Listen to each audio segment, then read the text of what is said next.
It's up right now? I see it now. Thank you. Yes. Okay. So, welcome to the new Students of S.H.I.E.L.D. series, one shots where basically they're panel discussions / interviews talking about everything comics. I'm Mikey, the host of this session, and joining us today is well-esteemed writer, the man that needs no introduction whatsoever, co-creator of Deadpool, Fabian Nicieza. How are you doing, Fabian? Doing great. Good job with the name. Yes, I did. You fall in the less than 0.3% of the United States population that can get it right. Listen, I understand. No one can pronounce my last name correctly, so it takes a couple of tries. But anyway, thank you so much for being here today. My pleasure, guys. Good to be here. We're not expecting this. I wasn't expecting this. So yeah, props to our VP Rebecca for granting this opportunity to talk with you. Rebecca said I was being paid to do this, so I don't know what you. Were we paying him? Kidding. I'm kidding. I don't want to put Rebecca on the spot. She did not say that. No, it was a joke. I said something about tax-free. I don't know what she said. She was just. Yeah, but yeah. So for the audience, this is going to be recorded. Basically, like we're the Students of S.H.I.E.L.D., the comic book organization affiliated with Penn State University. And to Fabian, we have not gone extinct yet, but it will happen soon enough. So not quite yet. Not quite yet, but we're getting there. All right, so this is going to be the whole interview process of getting to know Fabian, what he's done. He's written a lot of stuff. His resume is very long. That's Michael's incredibly impolite way of saying I'm old. There you go. No, of course not. Old. I did not say old whatsoever. Young, you can never be too old. Never. That's no such thing. But he's written stuff like X-Force, Cable, Deadpool and Cable, New Mutants, stuff on the DC side like JSA Classified, Legion Lost, etc., etc., etc. But it's Red Robin. The bestest of the best. It's one of my It's one of my top 5, so I always got to make sure it gets a shout out. Oh, listen, we're gonna talk about Red Robin. We'll get there. But obviously he's also well known for being the co-creator of Deadpool along with Rob Liefeld. So now Fabian, all right, it's the icebreaker session of this entire interview. First things first, since we all know we're in a new normal with COVID-19 happening for the past, I don't know how many months, since March. So I wanted to know, just to start off, how have you been handling the pandemic? What have you been doing to keep yourself occupied? Have you been writing materials? I feel incredibly guilty because I have had the good fortune of having a pretty heavy workload for the whole year that is carryovers from things that happened in a positive way for me at the end of last year. So for me, it's been quite a bit more of a struggle to pretend to my wife, my daughter, my son, my sister-in-law, who were all in the house for a good chunk of that time, that I'm just as miserable and unhappy as they are, because I wasn't at all. For me, the March through June really was about trying to find space so that I could work. Because I have a book contract that I have to fulfill. I had comic book work I had to do. So it was about finding a space where no one else was. And we had 5 adults. My youngest son is 22. He's a senior at University of Vermont, and he went back up to school around June-ish. He went back up to school. Actually, right after they were done with finals, he went back because he has an apartment up there. So he went back to the apartment, and he's up there now finishing his last semester. Virtually, but he's living up there. My daughter went back to work in July, so she's 4 or 5 days a week she's out working, which is great. My wife went back to work because she works at an elementary school, so she went back to work in September. So little by little, I've been able to reclaim the house, which is all I ever really wanted. My preference would be that none of them are here, quite frankly. So I'm a lot closer to where I want to be, and I've just been working. I've had a lot of work, so I've been lucky. I know how hard it's been for a lot of people. It was hard for some people in my household as well. It still is. But for me, I've just, I thrive on work. So the fact that I've had it has been very beneficial. I can't honestly even imagine the walls I'd be climbing if I didn't have Mm-hmm. work during all of this, you know? Yeah. So I know it's been really hard for a lot of people. Yeah. I just smile and go, I'm not one of those people. Yeah. um, Of course. so I hope it's been okay for all of you guys, because I know this isn't easy, and this Yeah. is certainly not a way that you want to spend your college years. I get that, Mhm. because if I didn't have the opportunity to be out and socialize while I was in college, it Mhm. would have taken away 99% of the experience, Yeah, because exactly. you know the class stuff is just 1%, and the grades doesn't even count as a percentage in Exactly. hindsight. So any worries you have about grades now, don't worry about it, because 10 years from now you're gonna go, what the hell was I worried about? I know it's been hard. My Yeah. son's got 3 other roommates, so now you know he has a social circle up in Burlington. But it's not as easy if you're, you know, in terms of going to classes, all that stuff. So. All right. Yeah. Thank you for that. Yeah. Yeah. Good. Glad that you've been able to keep your workload. A lot of interviews I've seen with people in the industry, like their workload hasn't really changed because they're used to being crammed in home and just Yeah. pumping out work.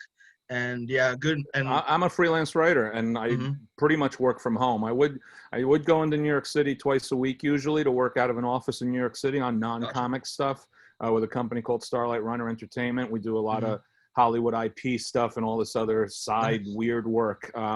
But they haven't really been able to function and operate like they normally would this entire time. So in essence, the weirdest, hardest thing for me is that 6 going on 7 months now, I think. It's the longest I have not been in Manhattan.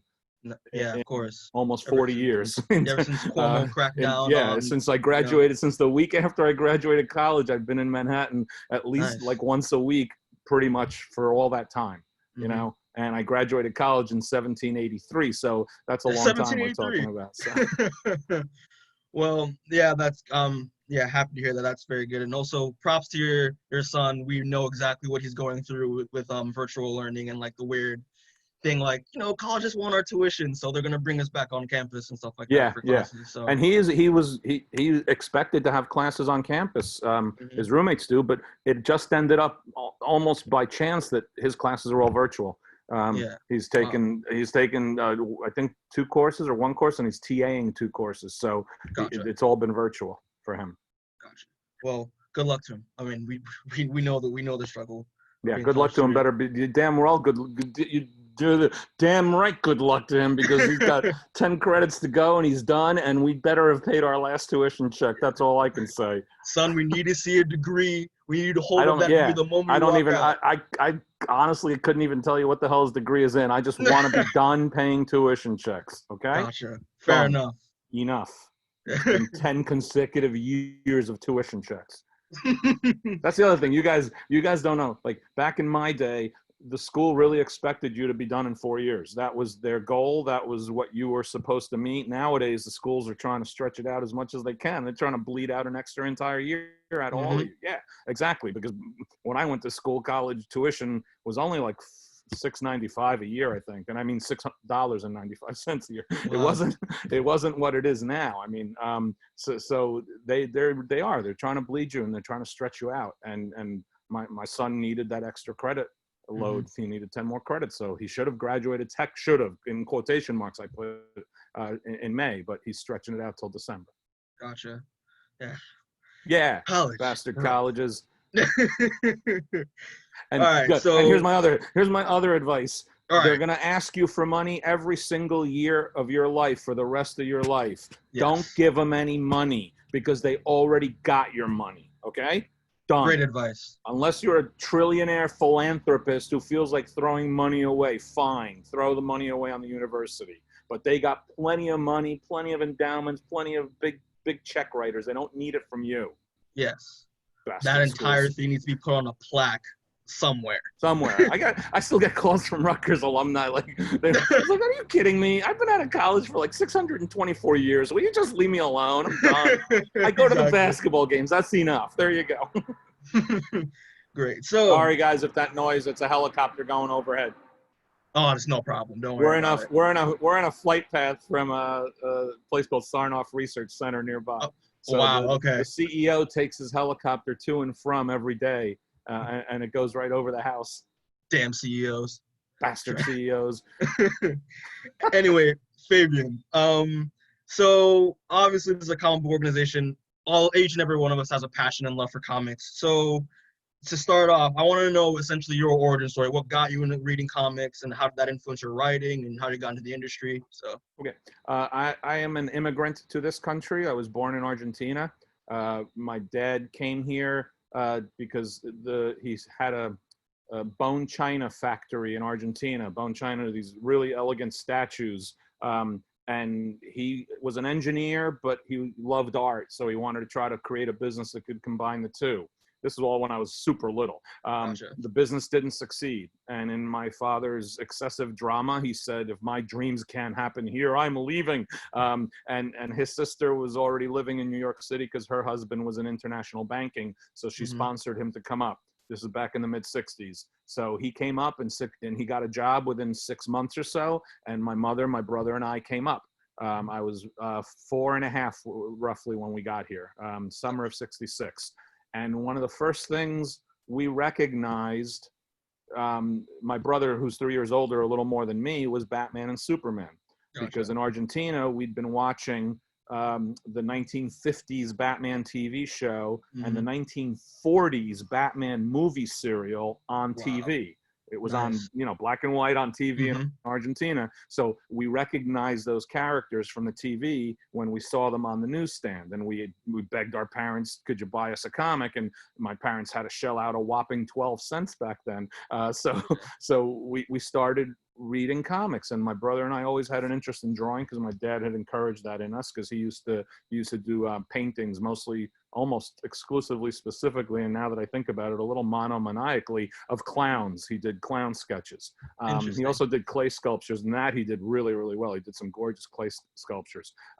So we started reading comics, and it helped us learn how to read and write English a lot faster as a result. So I don't remember much of my first grade year here in the United States, which was 1967, 67, 68, because I was transitioning from Spanish to English in my head. My brother remembers a lot more of living in New York than I do. But we were buying Superman, Batman, Richie Rich, and something called Hot Stuff, Little Devil, which is great stuff from Harvey back in the 60s. Yes. And a friend of my brother's in elementary school said, you don't want to be reading those comics. You want to be reading these cool comics. And those cool comics were Spider-Man, Fantastic Four, Marvel stuff. So my brother, in order to be cool, because when you're 7 years old and new to the country, you damn well want to be cool, we started getting Marvel comics. So we got Spider-Man in the late 60s, 67, 68. We were getting Spider-Man. We were getting Fantastic Four, sporadic Captain America. I latched onto Avengers because it had a lot of characters in it. So I thought, for my whopping 15 cents, it had gone up in price by then.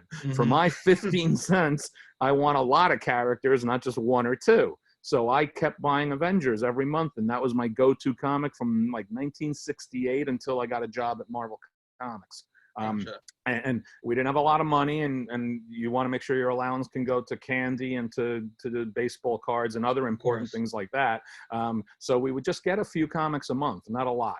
And we shared them, and that was it. And I kept drawing, and I kept reading, and I started spanning out to other stuff that looked cool, odd things like Conan the Barbarian, which I never had any. I didn't even know about Conan from the paperback books, but there was an artist on it named Barry Windsor Smith who looked phenomenal. He was just Barry Smith back then, and there was a writer, Roy Thomas, who wrote Avengers. So I was like, oh, let me try that. I was only 10 years old. I loved Conan because I loved the art in it. And then just kept buying stuff little by little, always exploring. I was a spinner rack flipper. I would just spin the rack and flip through everything, and what looked interesting, I would start flipping through. And I kept reading that way until I was in college. And that's how I discovered stuff like Alan Moore's Swamp Thing and Frank Miller's Daredevil. I didn't buy Daredevil almost ever. He was always very lame, but all of a sudden I saw this cover that Frank Miller had done. It's a cover of Bullseye having defeated Black Widow, and he's choking her with a blow dryer cord Thank you. I don't think we do that nowadays. Yeah. But that cover was like, holy crap, what the hell is going on? So I pluck it up off the rack. I flip through it and I go, wow, this looks really cool. This is better Daredevil than I'm used to seeing. So I picked it up. And that's how I bought a lot of stuff back then. Avengers every month with some other stuff sprinkled on the sides. And once I got a part-time job, I had a little more money. I could buy a few more comics a month, and that's what I started doing. Gotcha. So I always had an interest in working in comics. I always wanted to be a writer, but not specifically a comic book writer. I just wanted to be a writer. I realized that by the time I was around 11, 12 years old. And I always drew, but I never really drew thinking I was a good enough artist. I drew to draw my own stories. So I was just trying to tell my stories through the art I was doing. And by the time I got to college, I realized if I want to be a writer, I have to be smart about this. And you need to get a job that gets you close to being able to sell your writing. Because you're not gonna, back then we used to have something called classified ads. You don't have them anymore, really. Help wanted, and not a single one of the New York Times classified ads said, novelist wanted. We're gonna hire you to write a novel right out of college. We're gonna pay you $60,000 a year. Doesn't happen. Yeah, So you have to get a writing adjacent job. And I went to college for communications, public relations, and advertising. I wanted to work in advertising, preferably. I wanted to do ad copy. I tried to get a job at almost every advertising agency out of college, but because I didn't have typing skills, I was a super fast hunter and pecker, but I didn't have typing skills. I didn't get an entry-level job. So I ended up getting an entry-level job at Berkeley Publishing. Back then it was called Putnam Berkeley Publishing, hardcover, softcover, sister companies. And I got a job at Berkeley Publishing, and it was the lowest rung, outside of the mailroom, it was the lowest rung in the company you could be in. The guy who hired me actually said, if you're still doing this job in 6 months, either you suck or I suck. Let's find out which it is. And 6 months later, I was able to get a promotion to managing editorial, which got me a little bit closer to editorial. And when I was in managing editorial, my job was to shuffle manuscripts around schedule-wise, but I started to get to know all the editors. Gotcha. And I was about 5 minutes away from trying to do some prose writing samples for some of the serial monthly books they did that had different authors under a pen name. A spy series called Nick Carter, a Western series called Long Arm. They really weren't very good, and they paid for crap. It was like $400 or $500 for a 200-page manuscript. But it gets your foot in the door so that the editors know what you can do. And if you're professional and if you show them you can do a solid job, then you get a better opportunity to try to pitch them your own novel that you'd like to do. I was literally about 2-3 weeks away from doing some breakdowns for some sample pitches to the editors on those god-awful series that they did. And a friend of a friend had a sister looking to hire someone at Marvel. And I applied at Marvel in the manufacturing department, which is not what I had an interest in doing. But again, get your foot in the damn door. I got the job, and 4 months later, I basically stabbed her in the back and switched to the promotions department because I had interviewed at Marvel and DC out of college, both places, and I didn't get either job. Justifiably so. I didn't have the experience, but I had 3 interviews at both places. So I actually made my way up the list of candidates for whatever reason, but I didn't get either job. The guy who got the job at Marvel instead of me in 1983 was hiring an assistant in early 1986. And I applied. That's the job I applied for in the promotions department. So I became his assistant at the same time as he was having someone hired above him, and he didn't know it. So all of a sudden we had a mini department. And a few months after that, the new boss decided he was going to make Steve the promotions manager, responsible for all the press releases to the comics trades, a whole bunch of, she had to go to her exam. I wanted to wish her good luck on her exam. Tell her I said good luck on the exam, okay? And I became Marvel's advertising manager. And what was my job? All of the house ads that appeared in the comics, all the posters that went out to the comic book shops, all the giveaways and flyers we did. And I wrote all the copy. I worked with the design house to do all the design work. And all through from 86 all the way to 91, I was Marvel's advertising manager. You can Google image stuff that I did way back then, and it's still around. That you can still see images of it. Gotcha. And I started selling my writing while I was Marvel's advertising manager. I don't know that I ever would have had a chance to break in at that level if I didn't have a full-time job already at Marvel. And they're not hiring writers internally anymore. They stopped that practice about 10, 15 years ago, which I disagree with 100%. I understand that the system was abused in the early mid-90s. There was way too much incestuous hiring of each other, and I get that, but that doesn't mean that the whole idea is bad, you know? Yeah. So even if you have a job at Marvel or DC right now, it's a lot. It doesn't mean you're going to have an opportunity to sell your work. But back then we were able to. And guys like me and guys like Peter David, we kind of, the cream rose a little to the top, I want to say, just because he was direct sales and I was promotions, but yet we both became go-to writers for many of the editors at Marvel to hire, you know? Wow. Okay. That's yeah. So that's the short story. Of course. Wow, that's pretty great. That's the short version. Sorry, I've been doing this for 30 years now. There's way too much water under the bridge to be able to just like scoop up one cup and go, there you go, there it all is. You know? Listen, the more you can give us, the better. We love insight and all this stuff into the industry. And great. Wow, so you literally learned how to speak English better while reading comics and There's watching cartoons. There's no doubt that I learned how to read and write English a lot better because I was reading comics. I also had a better vocabulary than a lot of my friends and peers did because I read comics. And there were always words in every issue of almost any comic that an 11-year-old or a 10-year-old or a 9-year-old doesn't get, and I would look them up. Gotcha. And it really, really helped. Back then, you got to understand, comics were a lot wordier too. There was a lot heavier caption work, a lot of it was unnecessary in hindsight. But back then, you know, you didn't know any better. You're 11 years old. You're just reading whatever you got in front of your face. You know, I reread that stuff now, and you just cringe a little bit. You go, oh man, you know, do you really need to describe in a caption exactly what you can see in the artwork? No, you really don't have to do that. But it was a great way to learn not just how to read and how to write, but it also was a great way to learn how to expand your mind about the potential for storytelling. I have no doubt in my mind that comics, I'm not a religious person. I've never have been my entire life. I wasn't raised that way. Comics were my default for understanding ethics and morality and doing right and overcoming conflict and overcoming adversity. All of that, I didn't get that stuff from the Bible. I honestly literally got that stuff from Marvel and DC Comics, you know. And if you have any shred of self-awareness and self-understanding, you take the right lessons from all of those things. So you don't grow up to become Dr. Doom. You grow up to want to be Captain America, you know.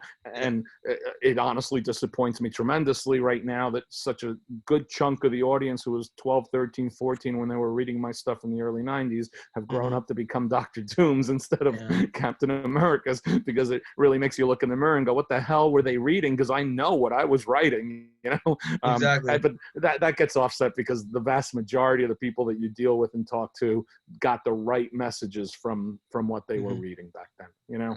Yeah, and it's great to see, like, I feel like comics should be taught in schools because, like, there's a deeper meaning behind, like for me as a kid, like, I read books as a kid, but like once I got into comics, like, it really taught me like how a story should work and how it should go, and yeah, definitely, like, I definitely agree with what you said about that stuff. Yeah, and well, comics, and I can say this now with 30 years of hindsight as a professional and having just sold my first prose novel a year ago, actually just about a year ago now.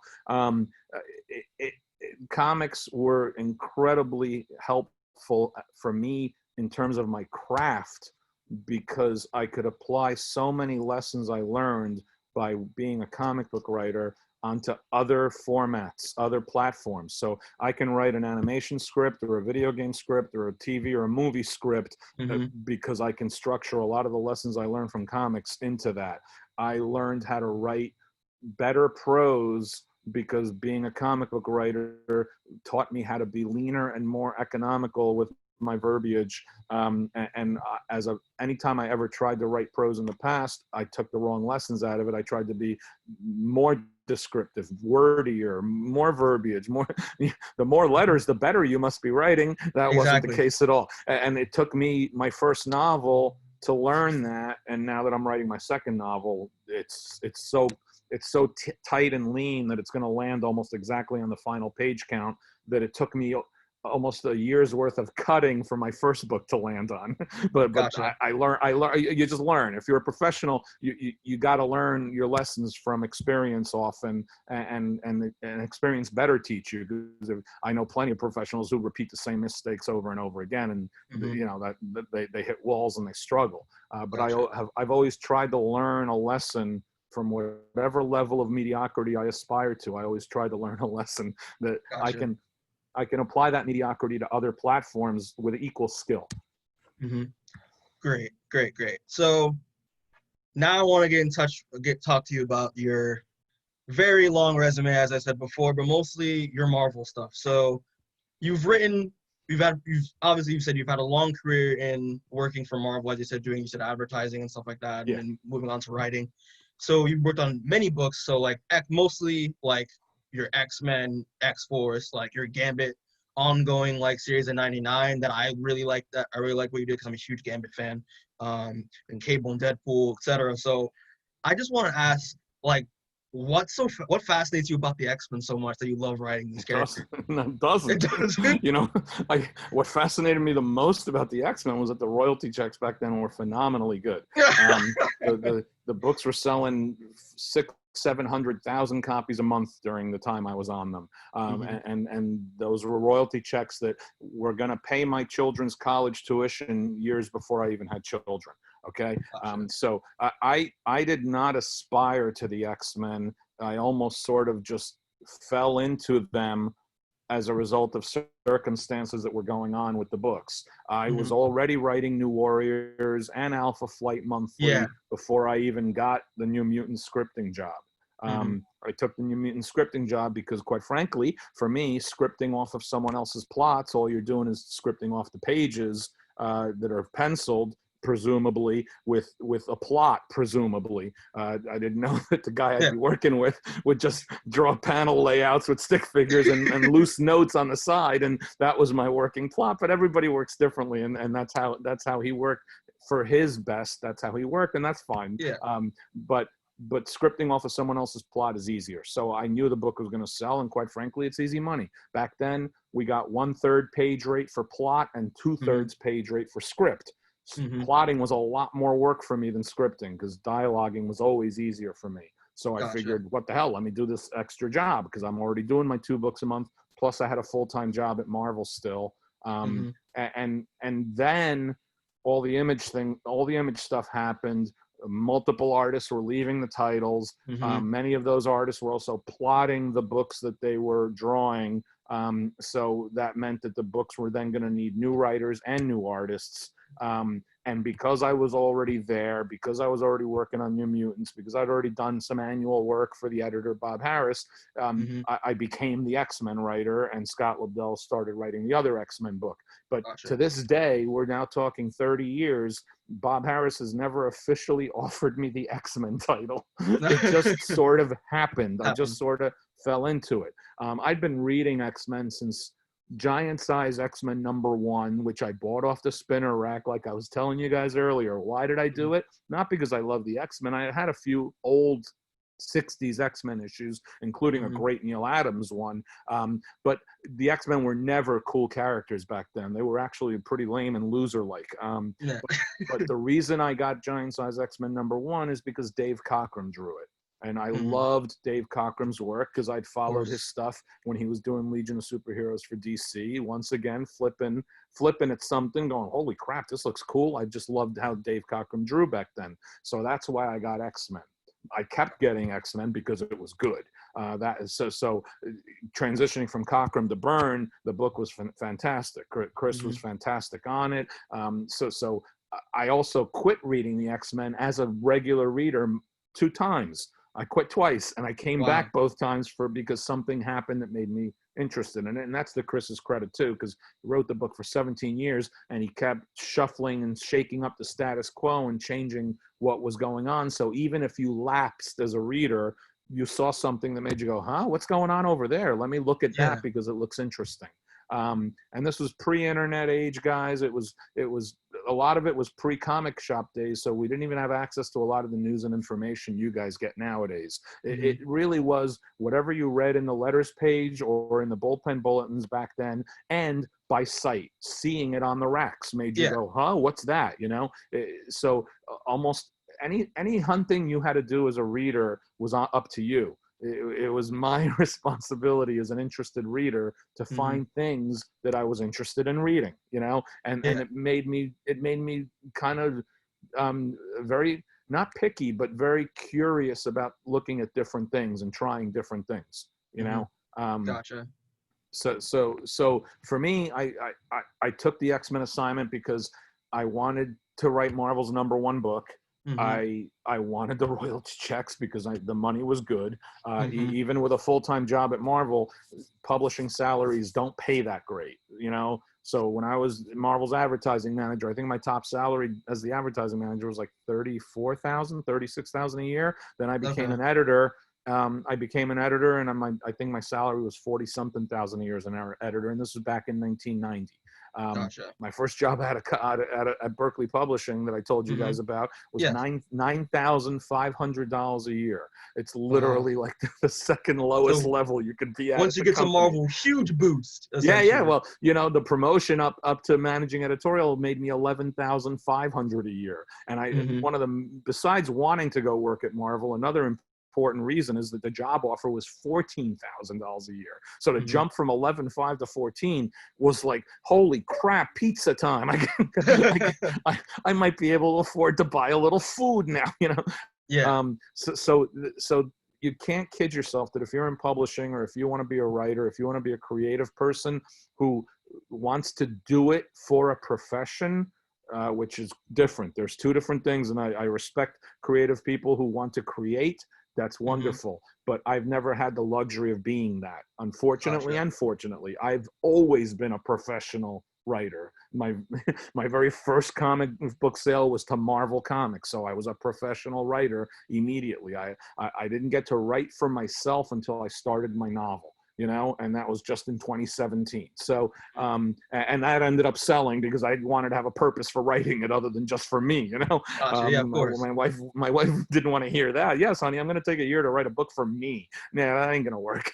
Gotcha. So the X-Men job was a job. And it was an important job, and it was an exciting job because of the responsibility of writing those books at a time when there was so much attention on them. And but it wasn't a pleasurable job. I never really had fun writing the X-Men. There was too much pressure. There was too much internal disagreements. There was a lot of differences in how we worked. And these are people who to this day are my friends. That doesn't mean that we all doesn't mean that we were going to be simpatico in the way we worked. And Gotcha. I was the odd man out because the way Bob, the editor, worked was much more conducive to the way Scott Lobdell wrote than the way I wrote. And the way I wrote was never going to work with Bob, even when he pretended that he wanted it to work. And that was planning 6-issue to 12-issue outlines, you know, subplots in place, knowing what's going to happen, shaking up your status quo every 12 to 25 issues, long-term planning. So the difference between X-Men and New Warriors, guys, is when I was writing issue 2 of New Warriors, I knew what issue 25 was going to be. Okay. I knew what issue 50 was going to be. When I was writing an issue 22 of X-Men, I didn't even know what page 20 was going to be, you know? So it devolved to the point where I'm writing 5-page chunks for an artist to draw and we don't know what the ending's going to be because they haven't decided what this character is going to be doing over there and what's going to be where this villain's going to be the month after. So it was just a clusterfuck. Pardon my French for saying the word cluster. I don't want to say that in front of all of you. No, curse all you want. We don't care. You know, some of you are offended by the word cluster. So it was a mess, and that's not fun. So you're cashing these really ridiculous royalty checks. You're writing the #1 book at Marvel and the #1 book in the industry, because outside of a month where Death of Superman comes out, or Spawn #1 comes out, X-Men was still consistently the #1 book in the industry. It's not enjoyable. So anytime I look back on that, it's not with nostalgic glow. You know, it's not with happiness. Whereas if you want to talk to me about New Warriors, you'll see my demeanor change. You'll see my enthusiasm level change, because that was sheer fun. That was a pleasure for the first 3 years or so. Then it got bogged down in other stuff, you know. Gotcha. But so writing is very personal. Whether the actual words and content is personal, you know. So you anything you write, you will end up looking back on. And you'll know the time of your life you were in while you were doing it. You'll remember the mood you had on a given period of a month or a week, 2 months, whatever it took to work on something. You'll look back on it 10 years, 30 years later, and you'll go, oh yeah, that sucked. That month sucked. That issue, you know, no wonder that issue sucked. You know, my mother-in-law died. You know, it all reflects that way. You know. And it becomes a very curious thing when you have a span of writing that you can trace back as long as I can, to be able to literally look at issues and remember the frame of mind you were in that year, even though it was 27, 28 years ago. You know? Okay, gotcha. Yeah, great. So so basically, you don't really like the X-Men, but you did it for the hustle. A little bit, yeah. And I do like that. I do like some of the characters. I always like some of the characters. I don't like all of them, but that's all right. I don't like all the Avengers either, you know. Exactly. And I like some Thunderbolts better than other Thunderbolts. The only ones I liked all of were the New Warriors. I liked all of them.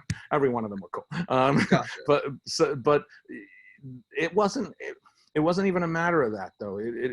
Oddly enough, we were supposed to each have 2 different teams of characters, and the block of characters I was totally fine with. I liked, but clearly Scott wasn't happy with the block of characters he had, because he kept stealing my characters for issues in his book, and it just derails you. And then I tried borrowing some of his, like doing a story that had Iceman, and I was like, yeah, Iceman sucks. I don't care about Iceman.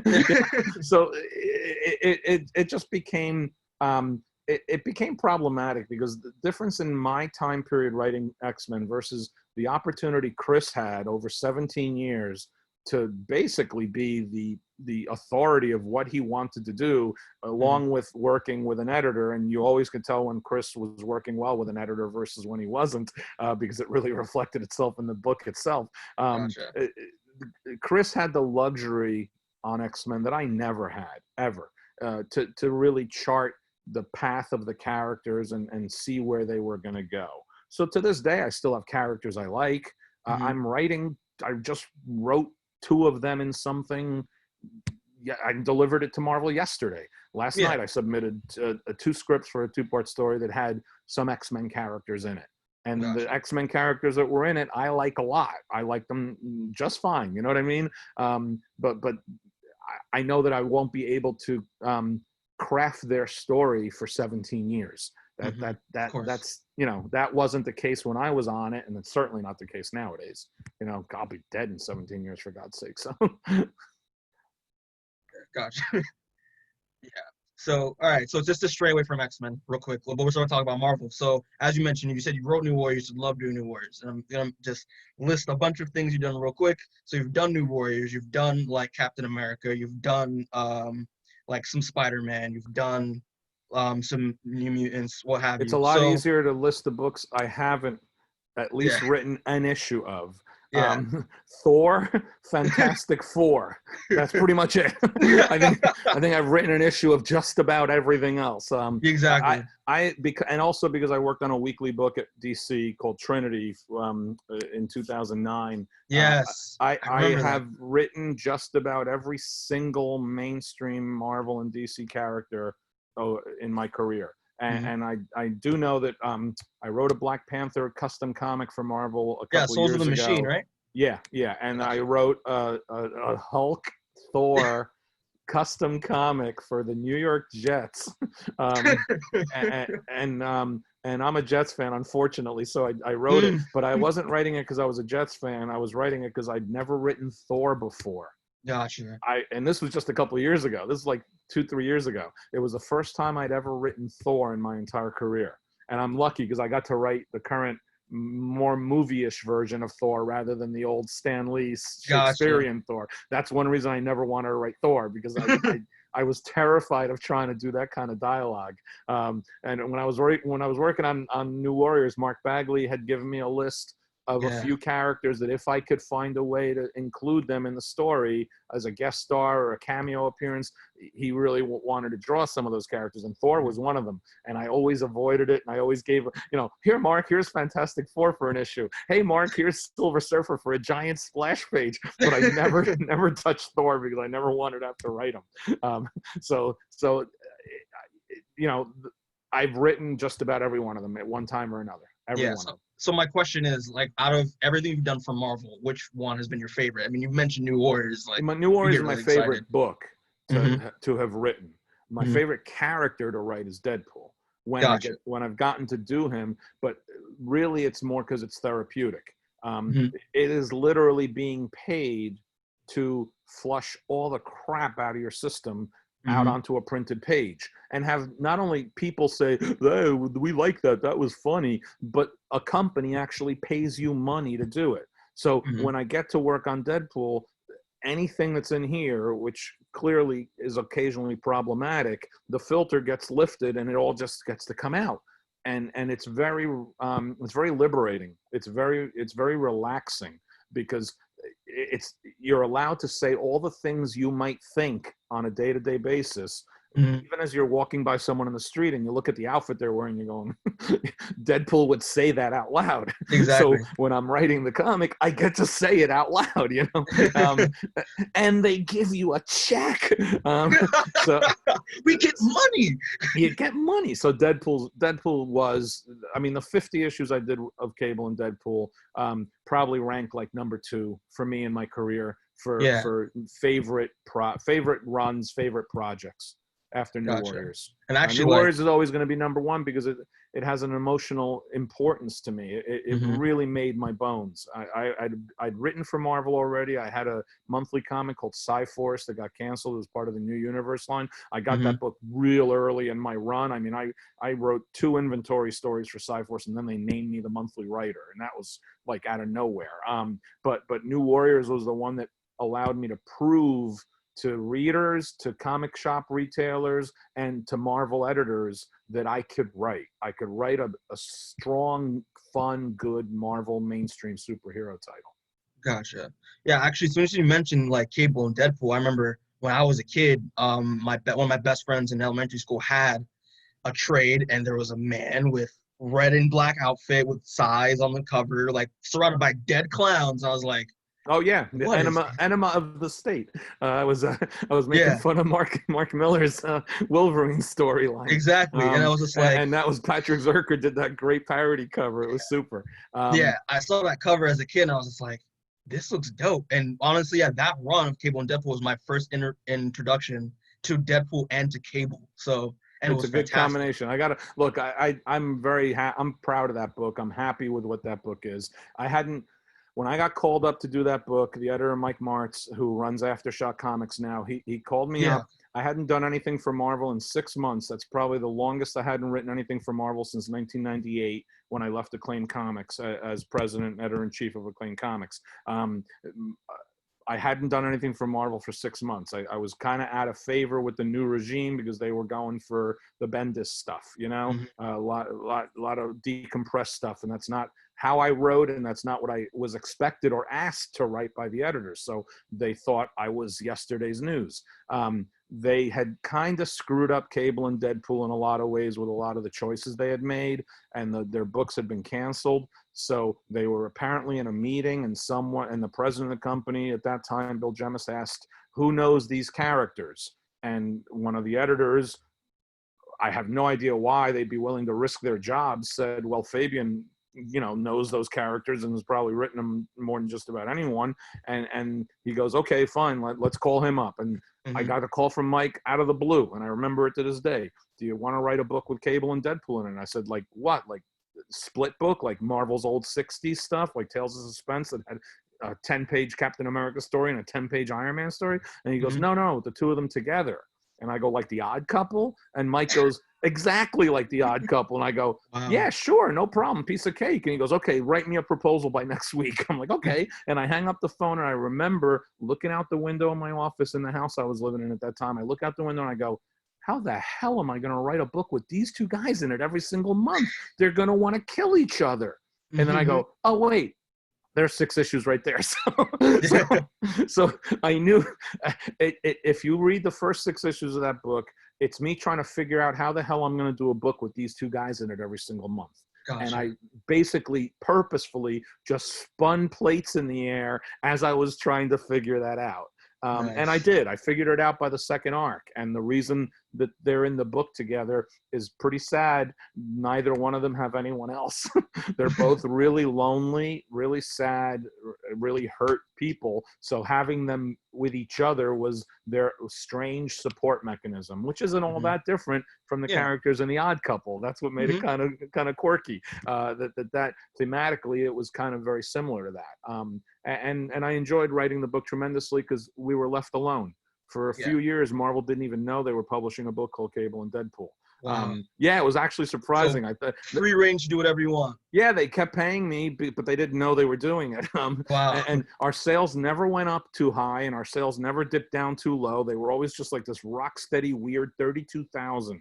And occasionally it would jump up to 38,000 if I crossed over with someone. So I did that constantly. Every major crossover Marvel had, you'll see we got involved because it would jump my sales up for 1 or 2 issues that would be just enough to amortize the publishing budget so that when they had a choice whether to cancel it or not, they would go, what the hell, let's just let it keep going. And I'm not kidding, that's exactly what was happening because we had 6-month cancellation notices on us every 6 months. Wow. So there was never one time in a 50-issue run of that book where they said, we're going to go for 12 issues.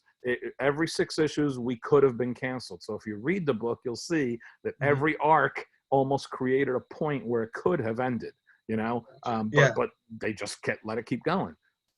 They even took Cable out of the book for the last year of the book and still called it Cable and Deadpool, which to this day is one of the funniest things I've ever had happen to me in my entire comics career, is taking one of the title characters out of the book, but continuing to publish it with the same title anyway. Wow. Yeah, that's when I knew the writing was on the wall for sure, when they took Cable out of the book. I knew that it was going to be over real soon. But it was a really, really, really fun book to write. Gotcha. And for many, many readers, it is a title that, whether they read it at the time, they were part of a cool club and they thought like they were getting something that they were really enjoying and other people weren't in on. Exactly. And for people who've gone back to read it now with a very different perspective on Deadpool, based on the last 10 years of publishing, they enjoy that old Deadpool's not so different from the current Deadpool, but he's involved with Marvel stuff in an interesting way, not the slightly goofy way it seems to be more often than not nowadays, Yeah, of course. And I say that with the honesty that I barely ever read anything that has Deadpool in it. I mean, I can count on maybe one hand the amount of Deadpool comics I've read in the last 10 years. Okay. Wow. Well, yeah, well, why bother? And here, no, this is actually advice time. There's a lot of different schools of thought. There's people who read every issue of a book that they've either been fired from or quit, There's people who read everything about a character after they've stopped writing them for years to see what other people are doing. I've always had almost the exact opposite mentality. Why bother reading it? Because if it's good, you're going to be jealous and you're going to be angry. And if it's bad, you're going to be pissed that you're not writing it and you're going to be angry. So, so why bother either way? Because for me, reading a book is a no-win situation. One of my closest friends, who was my assistant editor, Evan Skolnick, became the monthly writer of New Warriors after I quit the book. Okay. We would get together on family outings back in the 90s when he had kids and we had kids, and we'd get together like 2-3 times a year, right? He'd asked me for 10 years, have you read New Warriors yet? And I go, no, Evan, I haven't read it yet. Sorry. It took me at least 12 years, maybe. I had the comics because I was still getting Marvel bundles back then, but I never read them. So I didn't read them until like 2002, 2003-ish. And I emailed them and said, Evan, they were pretty good. You did a good job. It wasn't easy considering all the crap you had to deal with Scarlet Spider, but you did a good job. And he just emails me back, you read them? Yeah, it took me that long because I didn't want to see what Evan was doing with New Warriors. I left the book hot. I quit angry, and I didn't want to be reading what a friend of mine was doing. Look, Scarlet Spider. There you go. In the classic original costume, which we call a sweatshirt. There you go. Yeah, Billy loves Scarlet Spider, so that kind of set him off a little bit. No, Billy, you're cool, man. Look, Ben Reilly does not get the love from the mainstream fans, and I guarantee you, ask anybody who wrote the character back then, they all loved writing him. I got to write Ben Reilly 2-3 times. I loved writing him. It was Spider-Man and Peter Parker without a lot of stupid baggage, you know. and he was a really fun character to write. So Dan Jurgens, Howard Mackie, all of those guys who were working on it back then really loved the whole idea. They were all just mired in a never-ending story and corporate politics. So kudos, man. Ben Reilly's okay. don't take it. Don't listen to the hate. Okay. You just made him a very happy kid. But yeah. Anyway, so talk about Cable and Deadpool to get more back onto Deadpool. So New Mutants number 98 comes out in 91. Deadpool straight on the cover. Sorry. Did I yawn? Sorry. So you basically created this character along with Rob Liefeld, who's notorious for not being able to draw feet correctly. So my question is, what was your inspiration for creating this character? And two, do you think it was going to be a huge success and phenomenon that he is today? The answer is Rob Liefeld created Deadpool. I created the character of Deadpool. So we are co-creators because of that, whether he wants that to be the case or not. Rob Liefeld came up with the name, came up with the visual, came up with the basic concept that he's a mercenary who went to the Weapon X program and ended up getting superpowers. So I had no idea who was under the mask. I had no idea why he went to the Weapon X program. So I got to the point of that issue, which was the back end of the issue. He appears in the last 7 pages of issue 98, and it's Thursday, and the script is due on Friday, and that's when I have the pages, and I'm riding a train home from New York to New Jersey, and back then we had no laptops, guys. This was before there were laptops, okay? So the first pages of Deadpool dialogue is in a loose leaf a spiral-bound notebook. Okay, along with a script for Alpha Flight 96, because I was juggling 3 books at the same time, okay? I still have the notebook. I found it in my basement, and a friend of mine goes, save it, we're going to auction that off. So the first dialogue Deadpool ever spoke is in a loose leaf binder. And I was so bored by testosterone-y, stiff characters that I just got to it and said, what if he's an ass? That's all. What if he's an ass? Rob had described him to me on the phone a couple of weeks earlier when I had just gotten a character sketch as Spider-Man meets Punisher.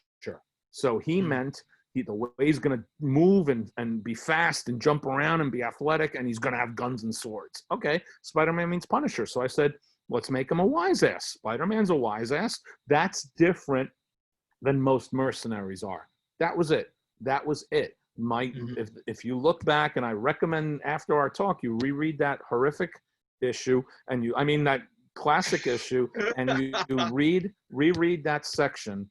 My goal was not to develop a character that was going to have a plucky young Canadian boy say, one day I'm going to star in a movie as that character. My goal was to say something new about Cable, period. Because Cable's the star of the book.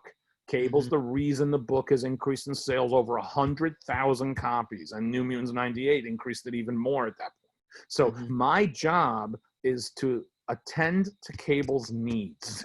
I'm there for him, baby. So what do? Rob draws Deadpool tied up on one page, and the next page he's gone. And I have no idea if there's a time transition because it was in black and white rough faxes that were roll faxes, not even single page faxes. You guys don't even know about roll faxes. It would be a drum and the pages would come out and cut and as you were going. So that was the pages, and it's old fashioned. Like in the 70s, you look at movies that kids get the mimeograph ditto sheets. They put them up to their face to smell them because there's chemicals on there that get you high. So every time we got quizzes in elementary school, we'd sniff them as quickly as we could. So that's what faxes smelled like too, because the ink smelled like that. So I don't know if it's day or night. I don't know if there's a transition. There's no border notes there, and there were border notes sprinkled everywhere, but in this particular case, I didn't know. So I'm thinking, what the hell happened to Deadpool? And I'm literally because by then I'd gotten home from the train ride and I'm typing my script up and I'm finishing it up. And I said to myself, where the hell is he? You don't turn him over to the police. That's not what X-Force does, right? Or New Mutants do. And then I literally said to myself, do they have a prison in the mansion? Do they have prisoners that they've been keeping there and they forgot about them? Is there some poor mutant villain dead in a corner, like because he died of starvation? And I said, no, they don't have a prison there. So I didn't know what to do with him. So I had Cable say, I FedExed him back to his boss. And that was a funny line back then because FedEx was only about a year and a half old back then, right?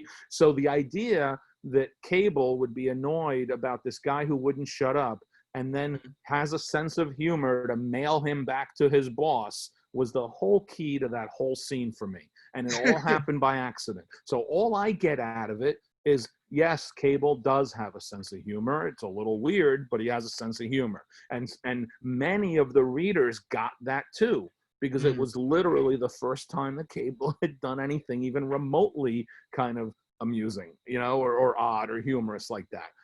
So I knew that we were going to use Deadpool again. I knew that Rob was going to draw him again because Rob liked drawing him. The reason Rob designed him that way, besides his love of the Spider-Man costume, is that he was getting made fun of every month by Todd McFarlane and Eric Larson because they got to draw Spider-Man, and that's an oval with big eyes on it. And Rob had to draw a team book with 7 or 8 characters in it, none of whom had masks. So he had to draw faces constantly. So they'd make fun of him every month. Hey, look at us. You got to draw faces. I just got to draw big eyes. And that was what was going on. So Rob's like, I can draw ovals with big eyes too. And that's how you get better. And I'm not making fun of any of it because it's all fun. It's all in fun. And Deadpool is Spider-Man's costume with every. I didn't want to say that, but like. No, it is. It always has been. And that's when people started saying that he's a copy of Deathstroke, I was like, what the? Because I named him Wade Wilson, not Rob, and I named him Wade Wilson because when Rob was talking to me about the character, he said it's like Spider-Man meets Punisher, and I said, and a little bit of George too, meaning George Perez, because George Perez had designed Taskmaster and Deathstroke a year, not even a year apart. They all had pouches and belts and slings and blades. Rob Liefeld in the 80s grew up reading G.I. Joe with Michael Golden covers, and if you look at any Michael Golden cover of Snake Eyes or Roadblock or any of those characters in G.I. Joe, they got pouches everywhere. Art Adams drew Longshot, and Longshot had pouches. So these were the influences that Rob was drawing from. I named him Wade Wilson as an in-joke, as Mhm. being he's Deathstroke's third cousin on his mother's sister's side. You know, it's Slade Wilson and Wade Wilson. That was it. It wasn't because we were parodying Deathstroke, because clearly we weren't. So that really always annoyed the hell out of me, because it was completely misinterpreted by fans, and it was misinterpreted by a lot of people who wanted to hate on Rob, which is ironic, because Rob had absolutely nothing to do with naming him Wade Wilson either. So Rob gets all this shit for being a copy of Deathstroke when he never was a copy of Deathstroke at all. Heard it here, folks. He did it. No, it's been heard before, because I got to go through this crap all the time. It's more fun when I do it live at a panel at a convention, because I just eviscerate whoever asks me the question. I just completely destroy them in front of 100, 200 people. Because they deserve it, because I'm sick and tired of the bullshit. It's been 30 years now, enough of the bullshit. So the character's popularity, to follow up on the last part of the question, yes, we knew he was popular immediately, because back then New Mutants used to get about this much mail, and New Mutants 98 got about that much mail. Oh, look at that. I went outside the frame. That's how much mail we got. And I would go to the mailroom before the editors would get the mail on the books I wrote, and open all the mail up and read it, because I wanted to see what the mail said unfiltered from the editor. So I would do that on New Warriors. I did that on Alpha Flight, and I grabbed all the New Mutants mail and I read it before it got up to Bob Harris, right? And 75% of that mail, raving and loving Rob's new look and the cool new stuff in the book, blah, blah, blah. You know, it's 10-year-old, 11, 12-year-old kids having fun, and that's all good. But 75% of that mail said, that guy was funny, bring him back. And I'm reading it going, oh, I guess they liked him being a stupid wise ass. They want us to bring him back. And I'm not plotting the book, so I don't care. I was like, oh, okay, I'm sure Rob's going to bring him back. A week and a half, 2 weeks later, Bob Harris stops me in the office. He goes, did you see the mail on New Mutants? I go, no, I haven't seen it yet. And he goes, they really like Deadpool. We should bring him back. They go, Bob goes, they really like Deadpool. They think he's funny. We should bring him back. And I might as well have been Obi-Wan Kenobi telling the Imperial, the guard, that the droid, these are not the droids you want. Yes, he is funny. Bring him back. And so we knew. And here's the other kicker to people who say he wasn't popular until fill in the blank, until Joe Kelly wrote him, until Ryan Reynolds fell in love with him, until if he wasn't popular right off the bat, why would we ever have made him one of 5 trading cards in X-Force #1? There were 5 trading cards in X-Force #1, 5 different ones. Why would we ever have made Deadpool one of them, not even 4 months after New Mutants 98 had come out, if we didn't smell something there, that there was an audience that was curious and interested, all right? The truth is, we would have had a miniseries with him much sooner than we ended up having, if Rob had not been leaving to form Image, and if Rob's schedule while he was doing the first year of X-Force had been better, we would have done something sooner. But because of those 2 things, Rob never plotted a Deadpool miniseries, so it fell to me to plot. And I did plot it, and that's when we did the cancer. That's when we hinted that his skin is all screwed up. That's when we hinted that he'd had the relationship with Vanessa. All that other stuff we started to build. I even wanted to show his face in that miniseries, and Bob, the editor, wouldn't let me. So I wanted to reveal it then and there. And it took another year for the artist to draw it. That's why it didn't come out till like 1994. So, but it wasn't because we didn't think he was popular. It was just because reality construed against us to get to it sooner, Gotcha. Yeah, well, your Rob Liefeld impression's pretty good, by the way. No, it was actually my Todd McFarlane. You're talking about impressions. Todd McFarlane impression, and the 2 of them can get going. No, Todd's more like, you got to draw the oval with the eyes, and then the eyes are there, and then that's the oval with the eyes. Literally sounds like him. Rob is more, no, there's the oval. I do the eyes real quick. There's the oval, the eyes, and then I'm not going to do the feet. I'm going to do the body, I'm going to do the arms. Okay. He's a very energetic person when I see him like in interviews and stuff like that. So very, very well done. That's one way of putting it. So I got to write Deadpool again after 10 years when I did the Cable and Deadpool miniseries. Gotcha. I was supposed to have done the second Deadpool miniseries. I broke out all 4 issues of the second miniseries. Editorial rejected the whole thing. And that's when I knew my time at Marvel was coming to a close, and it did come to a close. That was one of the 6 nails in the coffin for me wanting to continue to work for them at that time, because I was really pissed that the story I wanted to tell with the character I wasn't going to be allowed to tell because the editors thought it was too depressing. And I was like, yes, it was too depressing. They wanted something fluffier and lighter than what I was giving them. But I thought a natural evolution is to tell the horror this guy went through, to explain why he is the way he is and how he wants to be better than that. But that was too much information and too harsh for that editor at that time to want to try to do that story. Gotcha. Wow. Yeah, and you've done a pretty well job fleshing out the Deadpool character. I cast Ryan Reynolds as Deadpool in issue number 2 of Cable and Deadpool. So at Yeah, the you very did. least, Blake Lively is very, very happy I did that. And when you see the movie for the first time, like when it came out, like what were your first reactions? Like, we're like, wow, I'm seeing my character that I've created on screen. No, not really. No, because there was enough stuff already that had been the character had been in animation already. You had a game too. There were lines and story bits and things that were used in the original X-Men cartoon in the 90s and then in the X-Men movies and stuff. So it wasn't that so much. I just wanted it to be good. I wanted to know they understood the character, and I was already told in advance that they did a great job. So I saw it for the first time at the New York premiere with the Ed Skrein, the actor playing Ajax, sitting next to me with his wife, and the director 2 rows in front of me, and Ryan Reynolds, who I just met before the movie started out in the lobby area, sitting like a row ahead of me. So I just didn't want it to suck because I didn't want the uncomfortable after credits sequence to be congratulations, that was okay, good job, C+, I wanted to be able to be honestly enthusiastic about it, and I thought the first movie was excellent. I thought they did a great job. They really did. They really understood the character, and that's Ryan more than anything. Paul and Rhett, the writers, are really good Hollywood screenwriters, but Ryan's the one who really understood the character.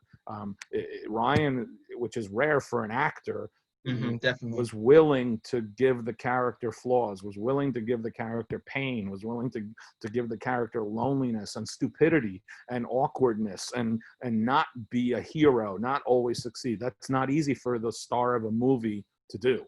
Exactly. So I was pretty happy about it. Plus I got to hug him, and I'm heterosexual, but I would have run away with him right then and there if I could have. He's like I've described him as like he's like hugging a cloud made out of granite. That's what it was like. Wow. Yeah, it was great. Perfect description of Ryan Reynolds. And we've never had much in the way of time together ever. We communicate sometimes via email, like a couple times a year still. And he's always really genuine, really, really cool. He's actually, he lives in Connecticut. So that says a hell of a lot about him, because he's a Canadian living in Connecticut. He does not want to live out in Hollywood, Gotcha. so he's a pretty cool guy. I'm very lucky that he got involved. But I honestly think about it in this way, which is important for us as writers. He's very lucky that I cast him in the role, because he found out about Deadpool as a result of having been told that someone said in a comic, it looks like Ryan Reynolds crossed with, and he got curious about it because of that, and that's what got him into Deadpool. So it's a reciprocal thing.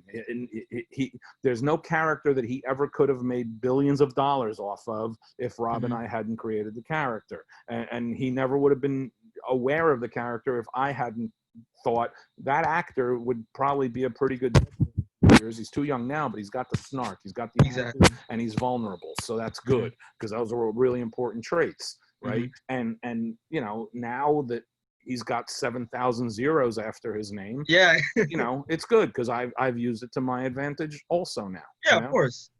Not as many zeros as he's used it for. but when they make a movie, I get a check. So I wouldn't mind if they made a lot more movies, quite frankly. I'm frustrated they've only made 2, because I get a check every time they make a movie. Yeah, I mean, talking about the second one, Wouldn't it? I mean, I don't how was care it about like? the second one. You don't care about the second one? No, no offense at all. Real short story. Gotcha. I But went. seeing the Cable and Deadpool dynamic was pretty satisfying for you, maybe. Yeah, I went to the Monday premiere, and then Mhm. I had to go to a convention that Thursday. We were going to be the convention was Saturday and Sunday, but Friday we were going to do a fan screening that had Mhm. like 100-something tickets sold for a fan screening with me of Deadpool 2, and I'd already seen it on Monday at the New York Mhm. premiere, but I was going to go again. Okay. I Mhm. took my dog to the vet on Wednesday. I flew out on Thursday with about 10 minutes left in the movie. During the fan screening, my phone rings and Mhm. it buzzes, and I look and it's the vet calling. I go, that's weird. And I go out to the lobby, and the vet tells me, I'm sorry to tell you this, your dog has about 4 weeks left to live. and, Damn. and the movie ends, and I'm on the phone with the vet as he's explaining it all to me, as all the fans are filing out to want to talk to me about how Wow. fun Deadpool 2 was. And I just found out my dog's going to die. And he died God. she died 6 weeks later. So there's nothing ever that you say Deadpool 2, and for the Mhm. rest of my life, all I'm going to think of is, oh, that's when I found out my dog was going to die. You know, so I have not seen the movie again since the two Mhm. times I saw it that first week. It's been on cable. I haven't watched it. Mhm. I think there was some funny stuff in there. I loved Mhm. that they got rid of X-Force the way they did. I thought that was hilarious. Yeah. But nothing is ever not going to make me think that Yeah. Deadpool 2 killed my dog. So Yes. All look right. at her. Well. Look at her, guys. How could you not? Look at that. Uh. Look, how could you not? Her tongue's even sticking out. So how could that ever top Deadpool 2? Well. So anyway, Well. Yeah. So anyway. Michael's flummoxed. He doesn't know what to say now. I get him every time. Anytime anybody asks me about Deadpool 2, I tell them that story, and they have no clue what to do afterwards. It's okay. She's been dead 2 years. Well. It's Nah. fine. I know what We're to do. okay. I'm gonna say sorry about your dog, Fabian. Thank you. That's all right. That same year, my mom and dad died too. So I had all three of them went. All three of them went in like 7-8 months. So I'm not Okay. kidding. I lost my mom in February. I lost my dog in July, and I lost my dad in October. So it was 2018 was pretty fun. Okay. Well, all right. Well, now to stray away from Marvel now. It I really want to talk slowed. It about. really slowed me down working on my book. Let me tell you, You know, it really made imagine. 2018 was the year of like, I'm gonna write a book. Oh, I don't feel like writing anything. I'm gonna write a book. Oh, I don't feel like writing. Every time I felt like I was getting back into a flow of work, something else died. It was amazing. Wow. My wife kept going, finish the book, finish the book. There's the book. She didn't want to be the next one up. Oh my god. Honey, I hit writer's block. No. Car. Okay, well, all right. So, God, your sense of humor is great. Oh gosh. So I wonder where Deadpool gets it from. yeah, I wonder where it gets. Must be from Deathstroke, because Deathstroke's so funny. All right, so Fabian. Now that I want to stray away from Marvel. I want to talk about your DC stuff because your DC stuff I personally like a bit more than your Marvel stuff. So It's all about what age you were, man. How old were you when you were reading my DC stuff? Between the ages of 12 and 18? Yeah, basically. 12, 16. Yeah. Yeah. Our emotional core as comic book readers is whatever we read between the ages of 12 and 18, especially for boys. Exactly. Whatever we'd read between 12 and 18, that's it. So for me, it's always going to be Captain Marvel by Jim Starlin and Warlock by Jim Starlin and Steve Englehart and George Perez on Avengers, and John Byrne and Chris Claremont on X-Men. That's like my go-to fanboy heart. And that it's for all of us. So that's why when I get 40-year-olds coming up to me going, I read X-Force when I was 12 years old. It was the greatest comic on earth. And I'm thinking, nah, it really wasn't. But I get why it was for you. I understand that, you know? Yeah. So, yeah, with your DC stuff, I'm just going to name a couple of titles that you've worked on. So, as I said before, you did JSA Classified, Legion's Lost, Superman of America, and you did Action Comics. But I just want to talk about, like, the Batman side of things because that's one of the most of the stuff I've read with you. DC wise, and you did like Nightwing, Robin, you did the Azrael, Death of Gotham the Azrael Gazette. mini. What else? I did a whole bunch of stuff in a short period of time for the Batman office. Exactly, All yeah. weird, quirky stuff, annuals, everything. Yeah. So, and as we're gonna talk about this, like this question after this question, but the Red Robin stuff too. But I'm just gonna ask, like, what intrigues you about like the Bat family? Because most of the stuff you've done has mostly been about like the Bat family, not really Batman himself. Yeah, So, well, a lot of it is the work that's presented to you. You know, yeah, of course. I signed a contract with DC once Cable Deadpool ended. In fact, I couldn't even script the last issue of Cable Deadpool because the contract with DC had to get started because it was going to be a weekly book, so we needed a lot of lead time. Kurt Busiek was going to be writing a weekly book with Mark Bagley drawing, but Mark Bagley's an inhuman drawing machine, but even he can't do 88 pages a month, which is what a weekly book would be. So they decided they were going to do 12-page lead stories and 10-page backups. And Kurt couldn't handle writing all of it, so I was going to co-write it with him. And I was excited about that because it was fun. It was different. I've been at a point in my career for the last 20 years where I'm curious about the challenge as much as I am anything else. Oh, that's interesting. That's different. Okay, let's try it. Custom comic, Hulk and Thor. Okay, that's interesting. Let's try. I was curious about it, and I knew I'd get to write a lot of DC characters. So it's my first real time having a chance under a 5-year contract to get to work on different DC characters. I'd done some stuff in the early 90s, in the mid 90s and early aughts for DC, but not a lot. So that's why I did it. And once we got into a flow, then editorial cleared me to be able to write other stuff because they want to make sure you're okay schedule wise. The weekly book, it's a killer, but it's a fun killer. So once I was good schedule wise and we were in decent shape, Mike Martz immediately called me up and started offering me work. Mike Martz has been a friend for years. He worked at Marvel as an assistant editor when he was really, really young. I hired him at Acclaim Comics to be one of my editors. I rescued him from Wizard because he wanted to get the hell out of Wizard. So it's a little incestuous, but it's also built on relationships and friendships, like any work is, any job is. So Mike offered me stuff to do. And Grant Morrison was doing the Batman books, and he was shaking a whole bunch of stuff up. And it was really interesting and exciting and fun. But the way Grant works is that don't expect an outline. Don't expect a syllabus that's going to give you an idea of when those ideas are going to happen. So what was happening is Grant would have a great idea that was going to create ripples that were going to affect 2 or 3 other things. And Grant had no interest in doing anything about those 2 or 3 other things, but Mike, as the editor, is responsible to a family of characters that are interrelated and connected and operate in the same universe. So we have to do something to show how that's going to affect this. So he was using me and a couple other people to do that on a lot of these little projects. And at the same time, he had asked me to write the last several issues of Robin because Chuck Dixon was being released from the book under not good circumstances, and I was queasy about that because I respect Chuck and his writing. Great writer. Especially his writing on Tim Drake a lot. Of course. So I checked with Chuck first, and Chuck said, absolutely go for it. My problems with DC are not your problems with DC. I'm glad to, he literally said, I'm glad to know that Tim Drake will be in good hands. Yeah. I've professed my respect for Chuck's work on that character many times. So I wrote the last 8-9 issues or whatever it was of Robin, and I wrote it knowing we were going to end the book. We knew that he was going to graduate to become Red Robin, and I knew I wasn't going to write Red Robin. So Tim Drake is one of my favorite characters in comics. Same here. He's not number 1 because Dick Grayson is my favorite character in comics. Has been since 1967 when we saw the Batman TV show on TV. Of course. And I was too little to be Batman, but I thought maybe I could be Robin when I was a little kid. So Dick Grayson was always my favorite character.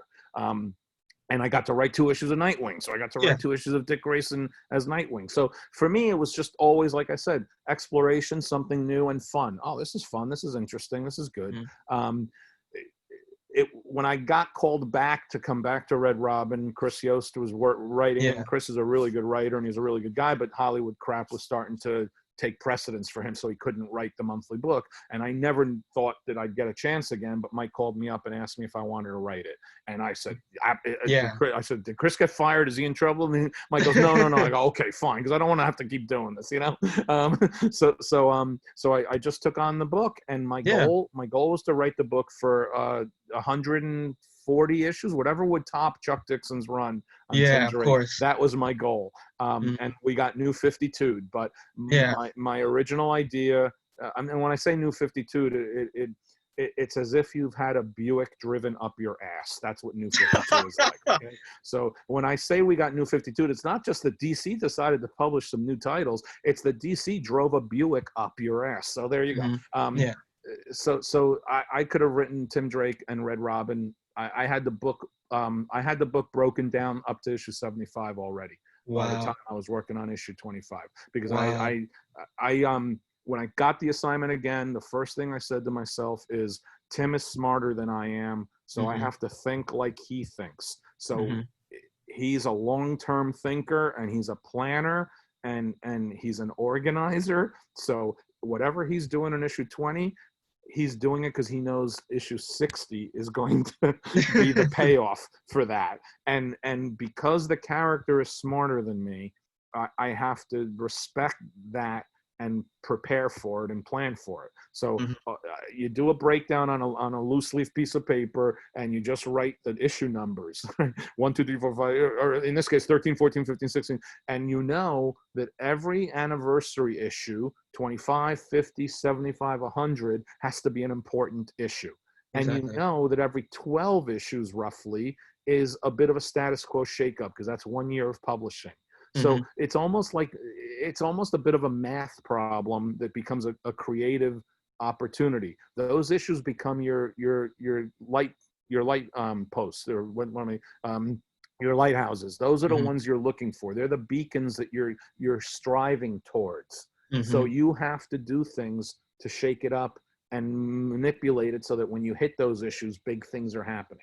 So breaking it down roughly, and when I say break, that's literally what I mean on loose leaf paper. I don't mean I plotted them or anything like that, but I had it broken down on loose leaf paper up to issue 75. When I quit New Warriors with issue 53, I could have told you what was going to happen in issue 100, because I'd done that same thing on New Warriors too.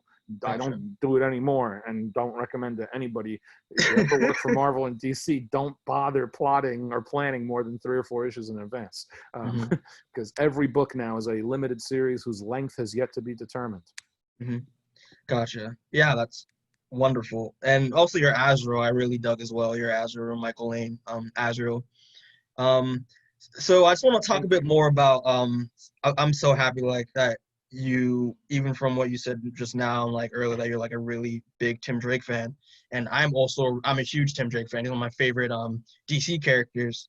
So and obviously with Red Robin, obviously Chris Yost, you said did the first half of the book, then you picked it off right after he left. And I just wanted to know more about, like, I mean, you've already explained a lot already, but I want to know like what it was like working on that book, because I believe that Red Robin series was literally the last time that character was done justice and was shown like real love. So it's just for me. It's a question for me, guys. I read the first 4 or 5 issues of Scott Lobdell's Teen Titans, and I go, okay, I'm done. Scott and I just talked like a week ago.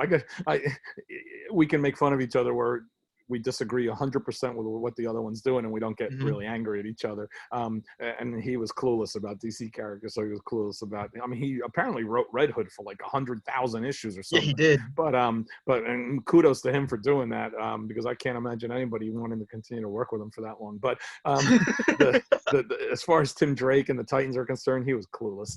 Wow. I talked a little bit about Tim before. My goal with Tim was to give him a more viable rogues gallery that was more consistent. I wanted to create more complicated ongoing threads that would continue through the book over extended periods of times. What I wanted to try to do is trying to merge a little bit of what Chuck Dixon did with what Frank Miller did on Daredevil, which is complicated stories that weave within and around each other within Gotham City, that he is becoming the master planner of Gotham City, the master organizer of Gotham City, to the point where he understood that he not only had to deal with the heroic element, the law and order part of it, he also had to control the criminal part of it. Exactly. So the goal was that he was going to begin little by little. By issue 50, he starts making deals with devils, but he's doing it in order to control the criminal element. And he's controlling the criminal element because the only way to eliminate it down the road is to have control over it. But down the road means you have to allow the criminal element to exist and foster. So he's basically allowing crime to happen because he knows that the bigger picture is stopping it in a much greater manner down the road. And all of this is with the caveat that my planning on the book was predicated on Tim Drake thinking that Bruce Wayne was dead and never coming back. Yeah. We knew he was going to come back, but the character doesn't know. Course. So you can't write the character with your knowledge. You have to write the character with his knowledge, right? So he's planning for all of this. And when Bruce Wayne does come back, ultimately Tim's already at a point, because it happened during my run that he came back. I had the nice hugging moment that people were very happy about. Oh, they hugged. So they were happy about that because readers love to see hugs every once in a while. Of course. I had already gotten Tim to the point where by then he was committed in his mind, whether he admitted it to himself, he was already committed in his mind to his plan. And guess what? Batman was going to have to be a part of that plan, whether Batman knew it or not. So Batman was the variable in that plan that prevents the plan from being able to work because Batman keeps screwing it up. Batman keeps screwing it up because he keeps stopping this guy or that guy. And if you let this guy or that guy go for a year longer, they would have eliminated that guy, that guy, that guy, and that guy. So you want them to eliminate that because he's taking more pieces off the board and you're still going to be able to get that guy late. You know, so that there you go. There's 75. There's up to issue 75 right there when you start looking at all those machinations. And I wanted to create a rogues gallery that was going to reflect Batman's rogues gallery to the point where, quite honestly, trying to purposefully copy and mirror aspects of that, but it would be his. Exactly. And there would be his ongoing nemesis. They would be his ongoing Catwoman. Lynx was going to be his ongoing Catwoman. Anarchy, who was originally the general, which a lot of Anarchy fans were really pissed at me about, and I didn't care because I knew where I was going with that too. Anarchy was going to be his new Joker, that kind of stuff. And they're reflections of the Batman characters, but they all have uniquely specific thematic hooks that make it a Tim Drake story and a Tim Drake character. Rather than the other way around. I don't want to bore too many people who don't give a rat's ass about Tim Drake or Red Robin. This is just me and Michael having a little bit of love right now. This is just for me. Like, I know they don't care, but it's just for me. But great. That's DC. There you go. But it's never going to happen, so don't worry about it. I know. I'm just history. 10 years old now. Would you ever want to revisit the character if they gave you the opportunity to? Not within the parameters that they've operated under for the last 10 years. But that being said, the parameters they go moving forward may be totally different. They got rid of a lot of the people there who were preventing consistent, ongoing quality of work. Not that they don't have quality of work, but I'm saying consistency to that work. The people they have in charge now may not have as vested an interest in the monthly comics as they do the requirements of other publishing programs. And one of them is a woman I've known for 30 years and worked with many, many times, and that's Marie Javins, and she's fantastic. And when they named her co-EIC, I said congratulations and condolences, and she just immediately texted me back. I know, right? Yes, right. But she's A+. She is A+, and I would take her over pretty much any of the regime heads they had there in the last 10 years in a heartbeat. But all that being said, is they don't.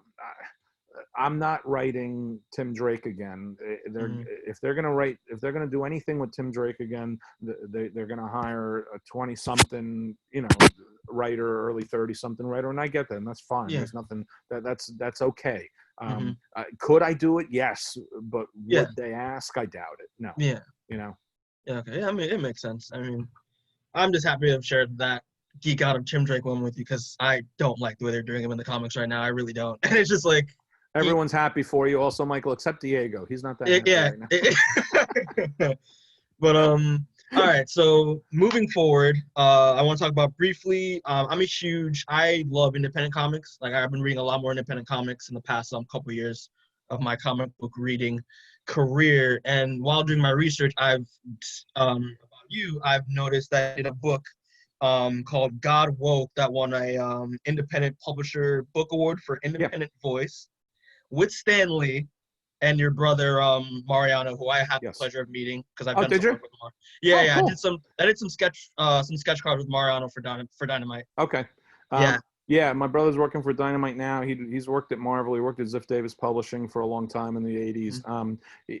He's always trying to find stuff to do, and Yeah. he always tries to rope me into it. And 90% of the time I yell at him and tell him to leave me alone, but sometimes he'll say something that I'm curious about. And Mhm. he told me he wanted to do a hardcover book adaptation of Stan's poem, which I had heard about, but I'd never read. Mhm. And I said, wow, that's interesting. That's weird. Adapting a poem into a graphic novel? Is that, how many pages is the thing going to be? And Mayor said, I wanted to, I think we can get to 80 or whatever. And I was like, all right. So he sent me the poem and a performance, an audio of a performance Stan did of the poem at Carnegie Hall in the early 70s. So I got to listen to Stan reading it out with his inflections on it. And Mhm. I asked him, is Stan involved in this? And he said, Stan's really involved in it. And what that means by that point, Stan's like 90, 91. Yeah. He will see something, he will kibitz on it, he will give notes on it. He's not writing it, you know, he's not typing it. But I'd already done some stuff with Stan the year before on a cartoon project, so I'd talked to him during that period. And Stan and I had done a lot and seen each other a lot back in my Marvel days. But I hadn't really seen him or spoken to him in 15, 20 years. And you know, with Stan's normal memory combined with being 91 years old, I didn't think that he'd remember me or know me or anything like that. Yeah.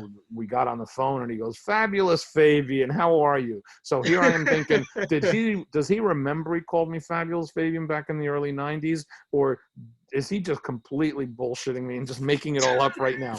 And then I go, it doesn't really matter. It's Stan Lee. It's cool. Yeah, of course.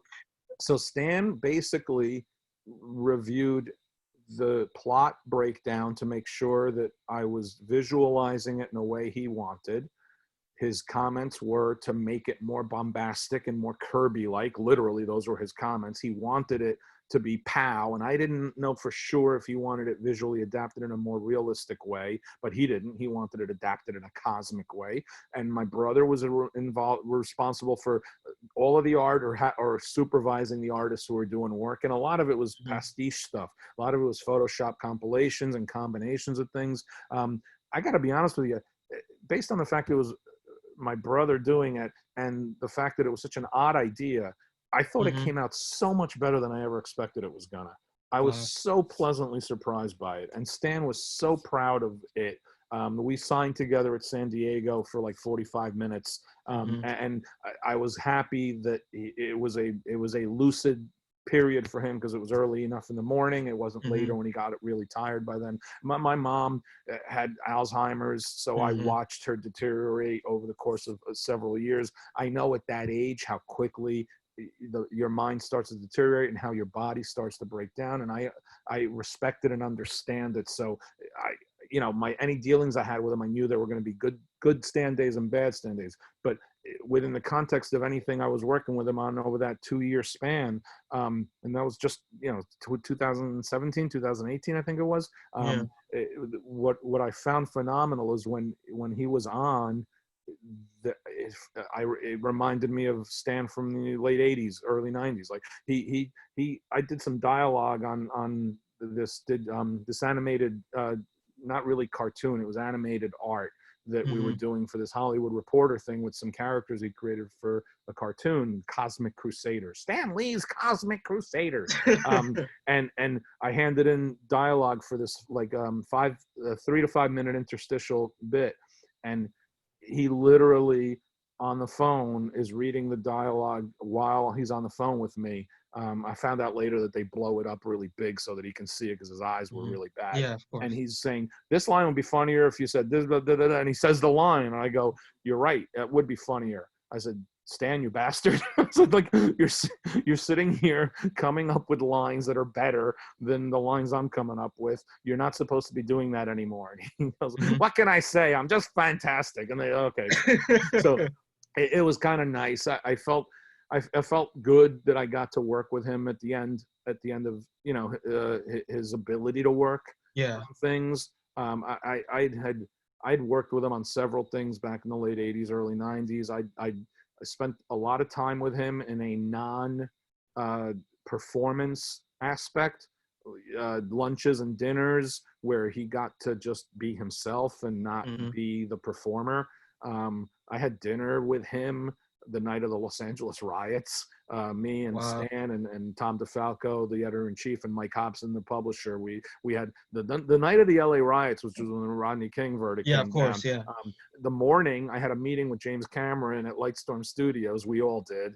And then drove through the area that was going to explode just an hour later, 2 hours later, and then had dinner with Stan, and his wife was worried that things were looking out of control. So we had to cut the dinner short early, no dessert or coffee, because the National Guard was closing up streets that we were going to need to drive on to get Stan home.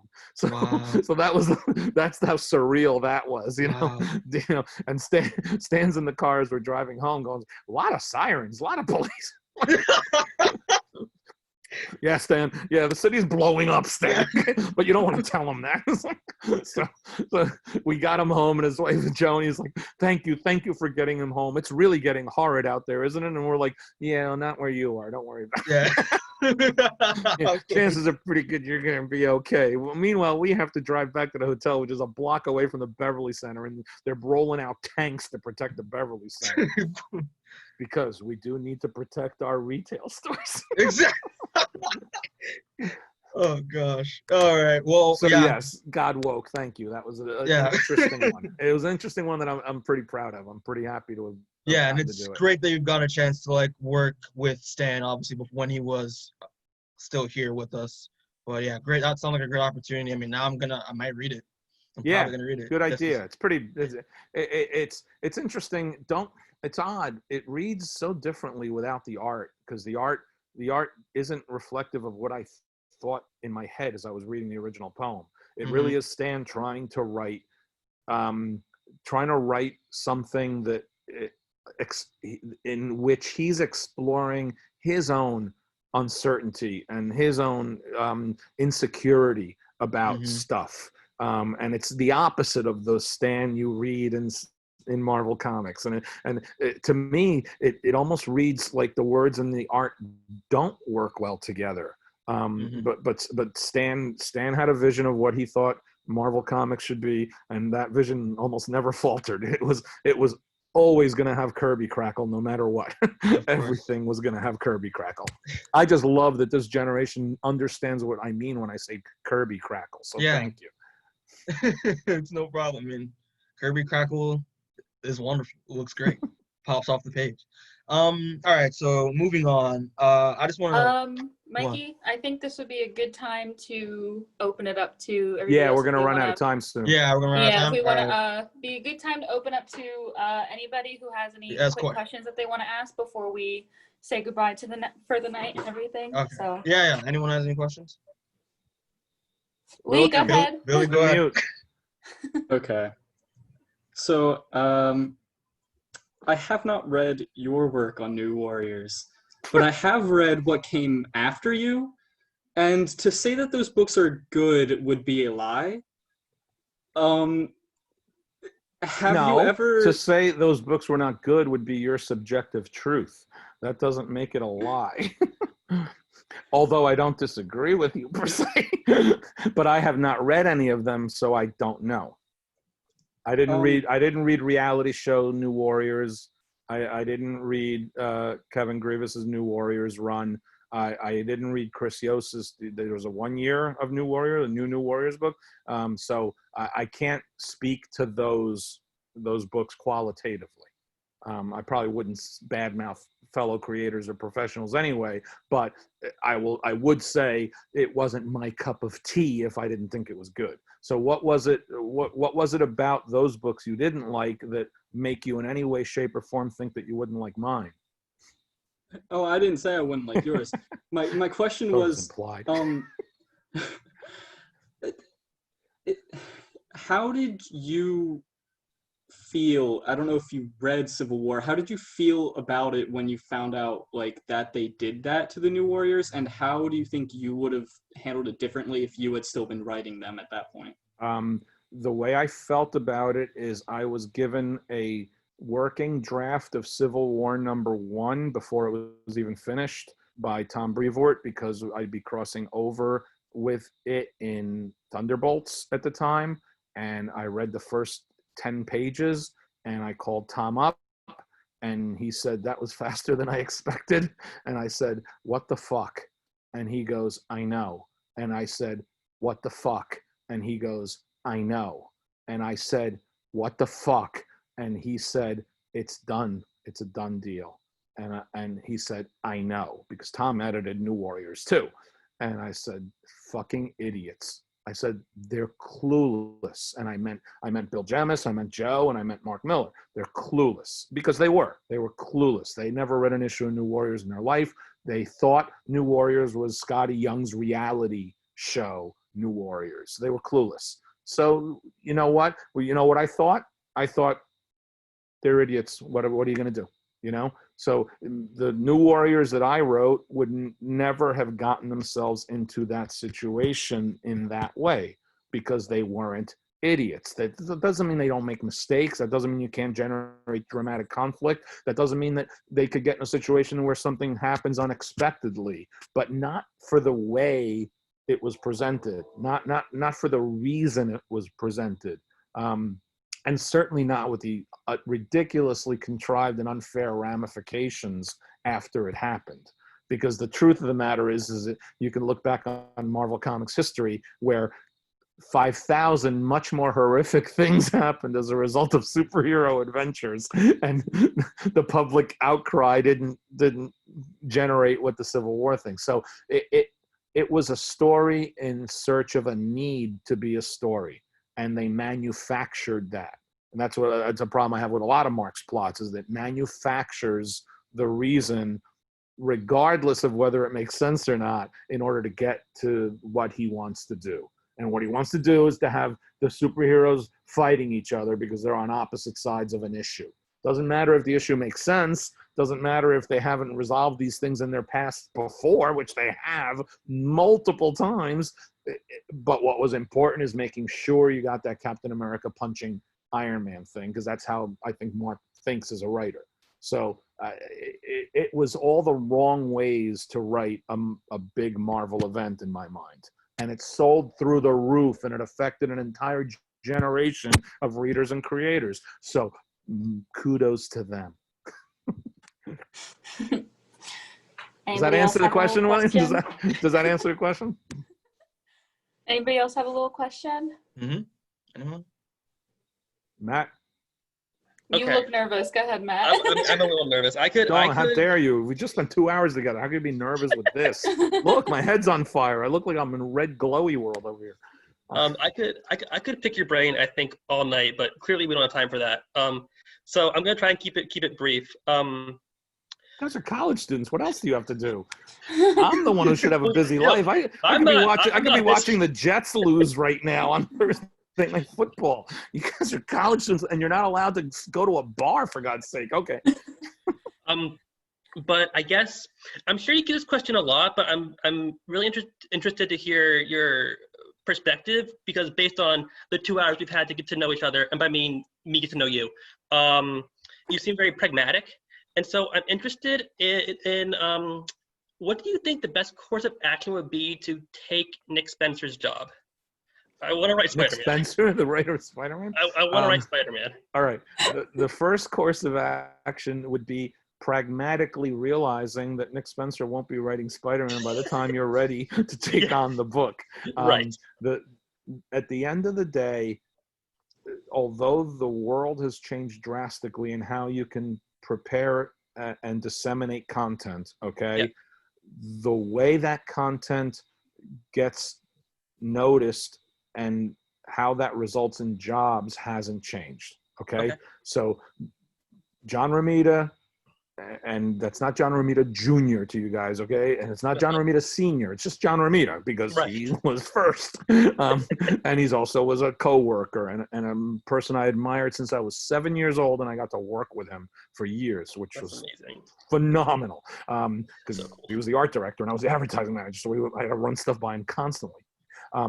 I heard him talking at a convention when I was promotions guy, so I was just manning the booth. I wasn't there as a writer. I was just manning the booth. I heard him say to someone the ways to break into comics, and I listened, and I just said, I'm going to steal that, and I'm going to use it forever. John, is it okay if I do that? He goes, absolutely, okay. You gotta work. If you breaking the comics, I mean writing for Marvel or DC. You gotta work at Marvel or DC. And sell your stuff from the inside. Well, that's a lot harder to do, as I discussed earlier. Although if you work for them, get to know them, leave, write work, then in essence, that's help. Because the other way is knowing someone who works at Marvel or DC, okay? And getting them to look at your work if they're in a hiring capacity. In a hiring capacity means an editor or an assistant editor or an associate editor, because they're the only ones that are in a capacity to be able to do that. It doesn't mean knowing the guy who works, in accounting, because that's not going to help you. No.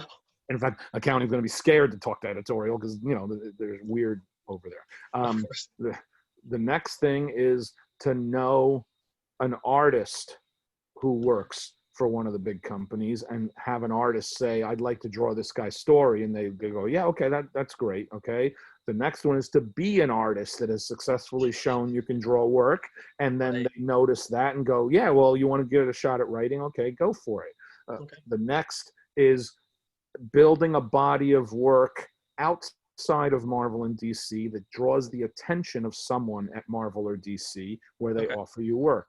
And the last one is building a body of work outside of comics that draws the attention and awareness of the people in hiring capacities so that when they ask you or you offer to do work, they know you as a result of having built a body of work outside of comics. So those are 6 keys, the six keys that get you in the door.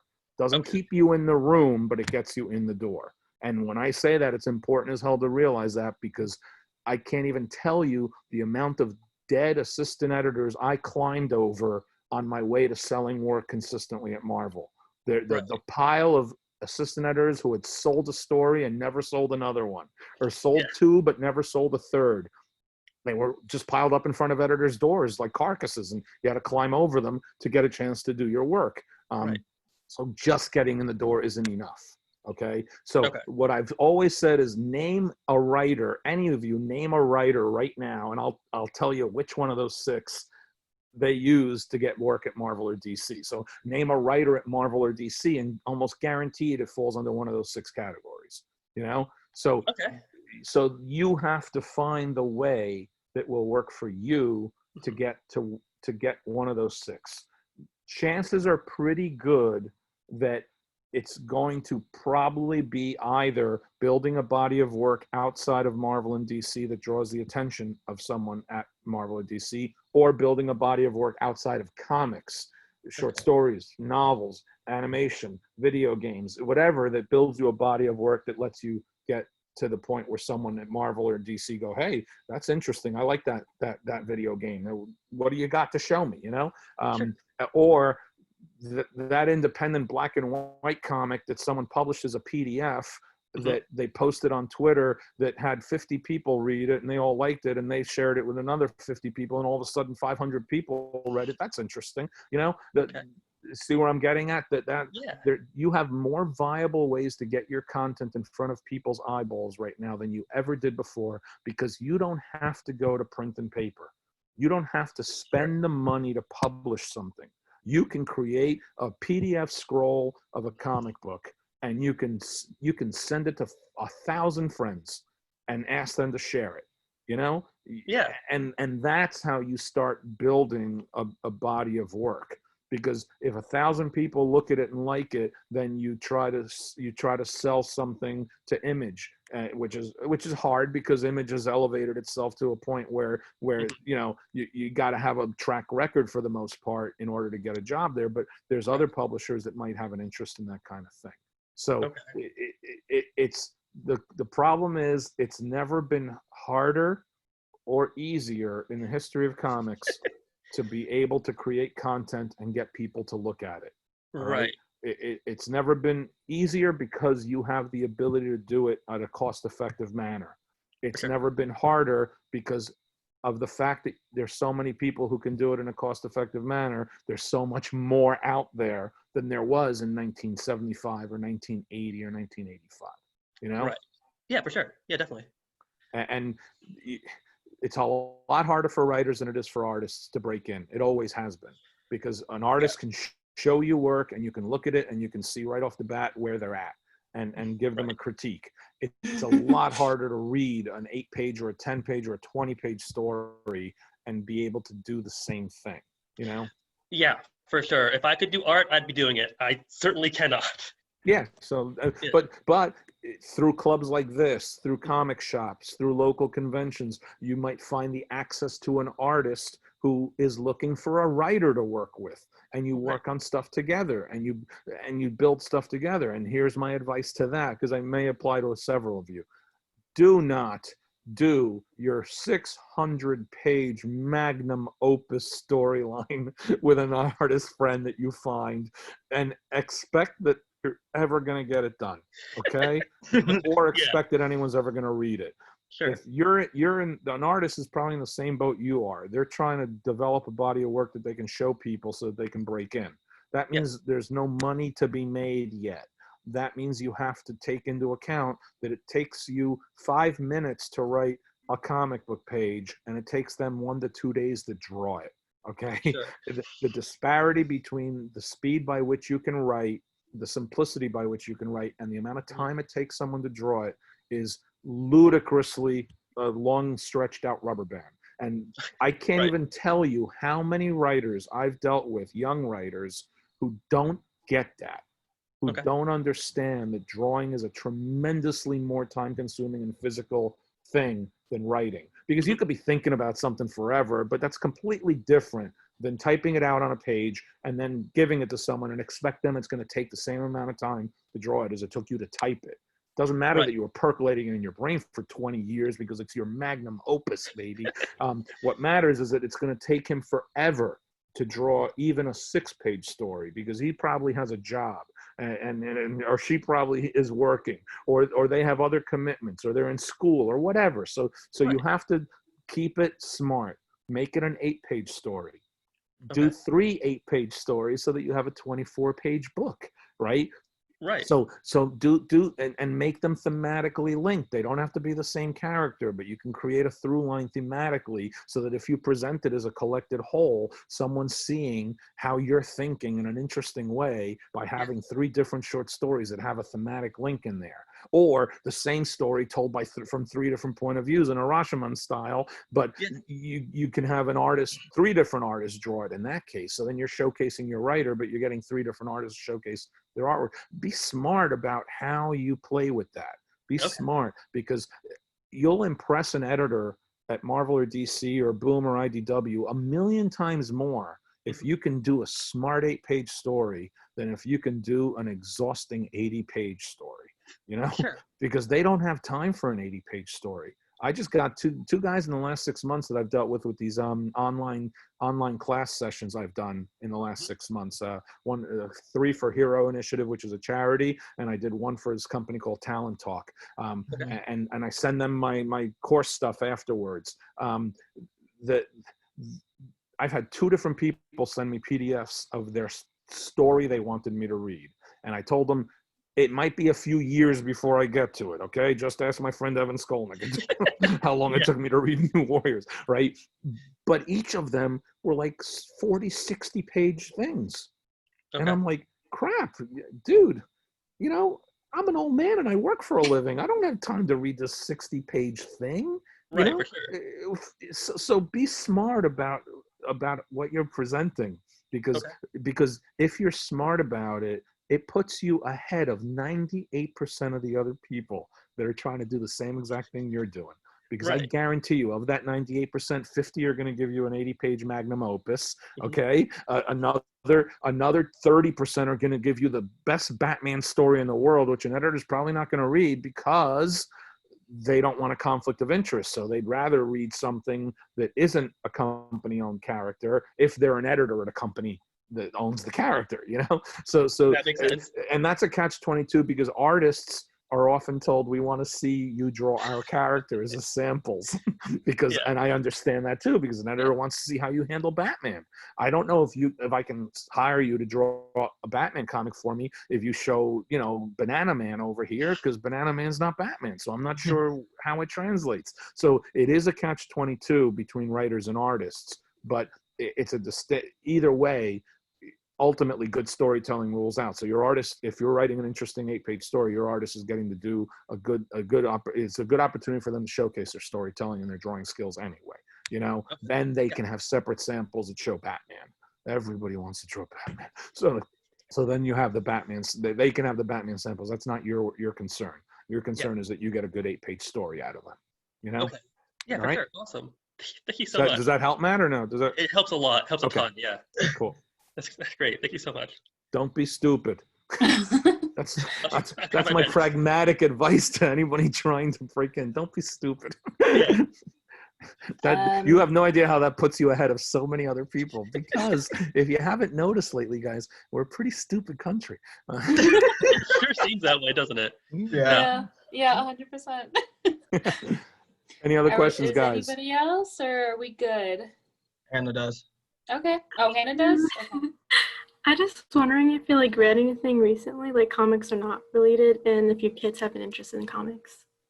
If I've read anything recently, comics or not related, I have not been reading a lot lately, book-wise, because I'm writing my current book. Yeah. So when I'm writing a book like this, I try not to read anything that might even be within the wheelhouse of what I'm writing, because I don't want to. Yeah, that makes sense. I don't want to deal with it. I often read nonfiction, and I've just mentioned in a podcast last week, I'm really kind of mad at myself because the last 2 nonfiction books I tried to read, I couldn't get through either one of them. I tried to read, I had in mind to read an Aaron Burr biography and an Alexander Hamilton biography back to back, just to get the flip sides of it. And I couldn't even get through a third of either one of them before my brain zonked out. I got a lot of work going on in my brain right now, and it seems to me whenever I have a lot of work, I struggle to read prose, fiction or nonfiction. I can still read comic books because they're ephemeral bubblegum, but I can't read books. So right now I just finished, I read most of my comics digitally. So I just finished an Immortal Hulk trade paperback yesterday. Nice. And I really like what Al's doing there.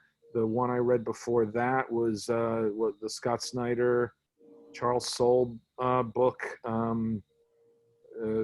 What's it called? It's about the United States being all walled off. I don't even remember the title of it, and I just read it a week ago.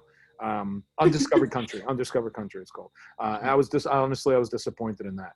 I think Charles and Scott are good writers, but it wasn't what I thought it was going to be, and that's not their fault. That's my fault, I guess. For in my brain, I thought it was going to be something else that I was really looking forward to reading, and it turned out to be something completely not that.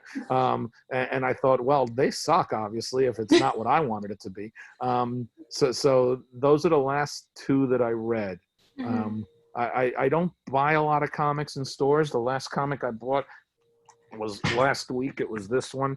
I just bought this one. It's the first time I've been in a comic store in 6 months. I go in, I buy one comic, and it's my own comic. Yeah. The manager at my store, Dale, goes, "That's all you're getting?" I go, "Yeah, I'm not interested in anything else." Nice plug. I struggle to read Marvel stuff a lot now because I don't agree with a lot of the way they've done some things, but there are still things that interest me that they do. I've been very curious about the X stuff that they've been doing lately, and I really have enjoyed the Immortal Hulk that Al Ewing's doing with Joe Bennett, who I've worked with, and Joe's a great artist, so I'm really glad he's had this chance to have a really good solid run on a book because he's never gotten that opportunity before. But anytime I've worked with Joe has been great because he's a super storyteller and a really good artist and a nice guy too. So really that's it. Until I finish my book, I have a feeling that I'm not going to be able to dig back into nonfiction.